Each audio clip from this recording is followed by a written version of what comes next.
सत श्री अकाल सारिਆਂ ਨੂੰ, मैं जसमीत भाटिया और मैं अज डिस्कशन करांगे ट्रैवल बैन ਨੂੰ लैके और जनवरी इनटेक के भविख ਨੂੰ लैके कि फ्यूचर होएगा जनवरी इनटेक का। सो सब तो पहला तो मैं सारे स्टूडेंट्स को दसना चाहांगा कि जनवरी intake can be 2 stage visa also and can be full result also. So असीं गल कर लैंदे क्यों मैनूं लगदा कि फुल रिजल्ट वाले पासे हाई कमीशन नूं ध्यान देना चाहिए। मैं इसलिए गाइड कर रहा कि सब तो पहला बहुत ही लंबा प्रोसैस हो जाता हाई कमीशन लई। पहला तुहानूं AIP देना, उस तो बाद तुहाडे बायोमैट्रिक देने, उस तो बाद इनएडमिसिबिलिटी क्लॉज चैक करना, उस तो बाद पासपोर्ट स्टैंप करना। सो तुसीं देखो कि बहुत ही लंबा प्रोसैस फॉलो हो जाता है हाई कमीशन वालों जे वो ये प्रोसैस फॉलो करते हैं। ऑन द अदर हैंड जो फाइनल रिजल्ट देंदे हैं दैट मीनस वीज़ा और no visa. So that is the only 2 things they have to care for. Visa दिता, उस तो बाद पासपोर्ट स्टैंप करता। So that's an easier process for high commission to follow. But जो आसार नज़र आ रहे हैं वो यही नज़र आ रहे हैं कि जनवरी इनटेक 2 स्टेज होने दे ज़्यादा आसार नज़र आ रहे हैं, ज़्यादा संभावना मंदी नज़र आ रही है क्योंकि कुछ स्टूडेंट्स नूं AIPs आए। वेयर एज आई थिंक कि जेडे स्टूडेंट्स नूं जनवरी इनटेक लिए AIP आए वो बाय क्लैरिकल मिस्टेक कह सकते हैं या by they would have thought that these files are for September intake and they would have given them AIPs।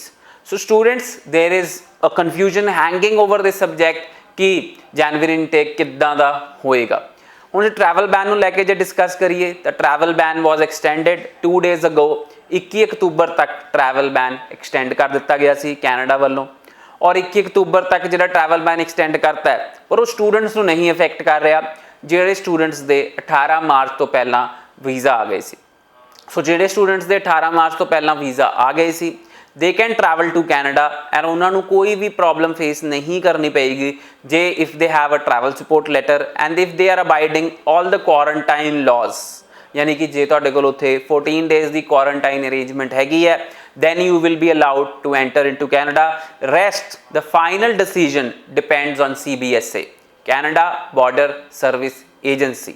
ਜੇ they feel that you are not eligible to enter Canada, they can send you back, they can cancel the visa.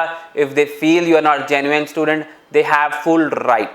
So students, we should not be nervous at the airport while facing a CBSA question. ਜਦੋਂ ਅਸੀਂ airport ਤੇ ਪਹੁੰਚਦੇ ਹਾਂ ਸਾਨੂੰ ਪੂਰੇ confidence ਦੇ ਨਾਲ CBSA ਨਾਲ ਡਿਸਕਸ ਕਰਨੀ ਚਾਹੀਦੀ ਹੈ, CBSA ਆਫੀਸਰ ਦੇ ਨਾਲ।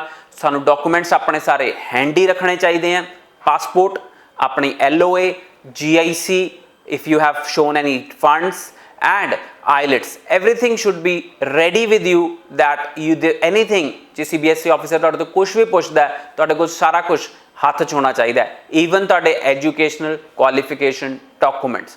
सो स्टूडेंट्स बहुत ही वधिया लग रहा है फ्यूचर जिमें कि जनवरी 2021 और मई 2021 मैनू बहुत पॉजिटिव लग रहे हैं।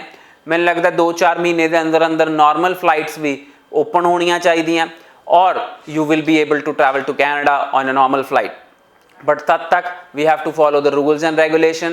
एज यू नो कि रिकवरी रेट इंडिया में बहुत ही ज़्यादा हाई हैगा and everything is opening up but you should be careful at your home.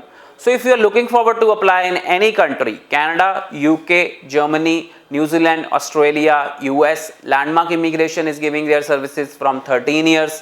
Kindly email me at info@landmarkimmigration.com or call us at 90413-90412 और तुसी जे मेरे नाल अपॉइंटमेंट लेना चाहते हो ਤਾਂ ਵੀ ਤੁਸੀਂ ਇਸ ਨੰਬਰ ਤੇ ਕਾਲ ਕਰਕੇ ਆਪਣੀ ਅਪਾਇੰਟਮੈਂਟ ਬੁੱਕ ਕਰ ਸਕਦੇ ਹੋ ਤਾਂ ਕਿ ਤੁਹਾਡੀ ਫਾਈਲ ਨੂੰ ਅਸੈਸ ਕੀਤਾ ਜਾ ਸਕੇ ਕਿ ਸਹੀ ਤਰੀਕੇ ਨਾਲ ਕਿੱਥੇ ਫਾਈਲ ਲੱਗੇ ਔਰ ਤੁਹਾਡਾ ਫਿਊਚਰ ਕਿੱਥੇ ਬ੍ਰਾਈਟ ਹੋਵੇ।